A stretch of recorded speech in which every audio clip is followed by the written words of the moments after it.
Hello, dear viewers, and welcome back to the channel where we delve into the fascinating world of the British royal family and the significant work they undertake.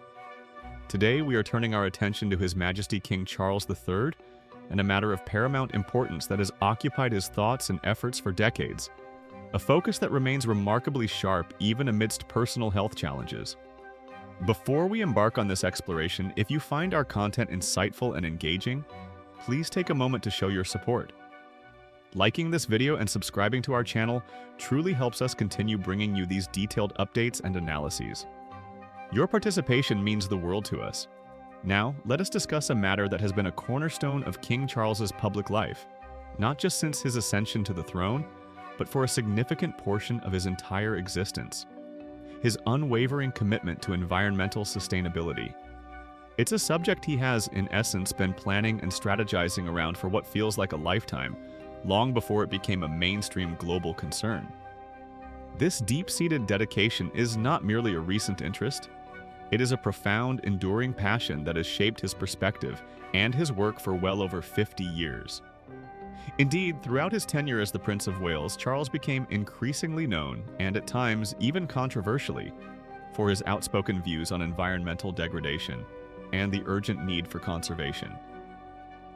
He began voicing these concerns publicly as early as the 1970s, a time when discussions about climate change and ecological balance were far from common in public discourse or political agendas. While many were focused on industrial growth and traditional economic models, the then prince was highlighting the long-term consequences of human activity on the natural world. He established numerous initiatives and patronages aimed at promoting sustainable practices, supporting conservation efforts, and raising awareness about issues ranging from organic farming to tropical rainforest preservation. This wasn't just a hobby. It was a deeply held conviction that drove a significant portion of his public duties and private interests. Fast forward to the present day. King Charles III now occupies the highest office in the land, a role that comes with immense responsibilities and a different set of protocols compared to his time as heir apparent. Yet, despite the demanding schedule and the inherent constitutional expectations of a monarch, he has remained resolutely focused on this critical environmental agenda. What makes this even more remarkable and truly underscores his profound dedication is that he continues to actively work on advancing this crucial transition towards a more sustainable future, even while undergoing weekly treatments for cancer, a personal health challenge that began over the past year. This demonstrates an extraordinary level of commitment and resilience, prioritizing a cause he believes is vital for the planet's future, even during a period of personal vulnerability. His efforts and long-standing advocacy have not gone unnoticed by those deeply involved in the field. Esteemed environmentalist Tony Juniper, for instance, has publicly lauded the king's impact, going so far as to describe him as the most influential environmentalist of our time. This is a significant title bestowed by someone with considerable expertise and standing within the environmental movement. Juniper recently shared his insights during an interview on Hello's popular A Right Royal podcast, offering a glimpse into the king's ongoing activities and strategic thinking regarding environmental matters. During this podcast discussion, Juniper revealed that King Charles has been actively engaging with leading experts from various fields to discuss the necessary steps and strategies for the next big change, the transition to a more sustainable economy and society. This isn't just about symbolic gestures, it's about practical, systemic shifts that require significant planning and collaboration across different sectors. Juniper noted that the king has been really building momentum and impact since assuming his new role as monarch. While the nature of his influence has necessarily changed, he now operates within the constitutional framework of a sovereign. His commitment to advocacy and facilitating progress on environmental causes remains undiminished. Juniper offered a concrete example of the king's continued involvement, referencing a recent meeting that took place at Lancaster House, a historic government building in London often used for international conferences and important gatherings. King Charles was in a meeting yesterday in Lancaster House, Juniper recounted, with a group of leaders from finance and business, looking at how we can fund the transition. This detail is particularly telling.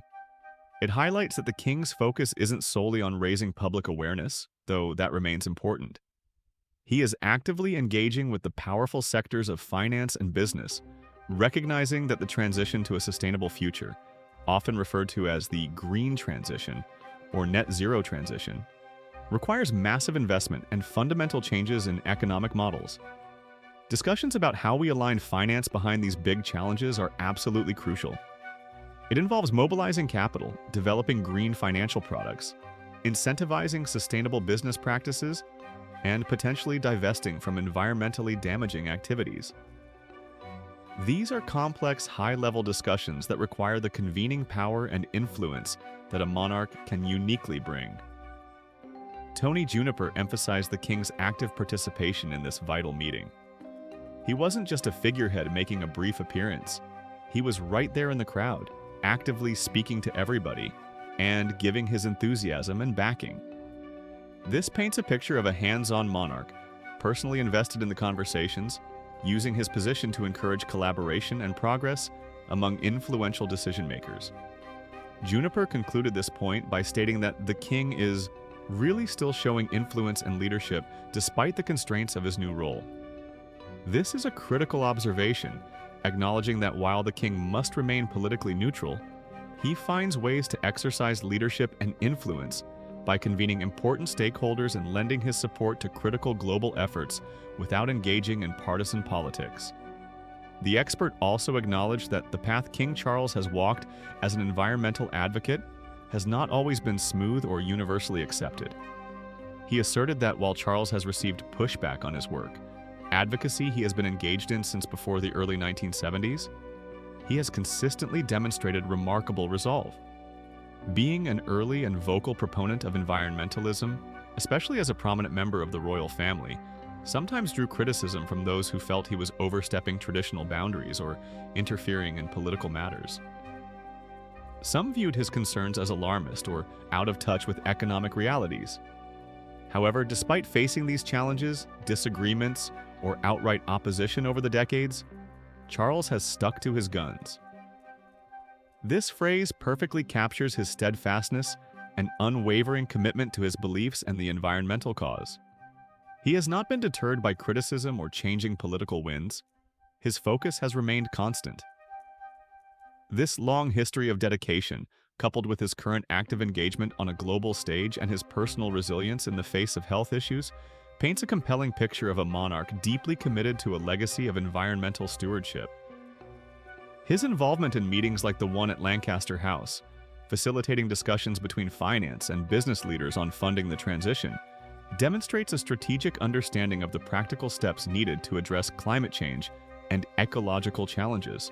King Charles's lifelong journey in environmentalism, from being an early, sometimes controversial, voice to now, as monarch, facilitating high-level strategic discussions, is a testament to his enduring passion and foresight.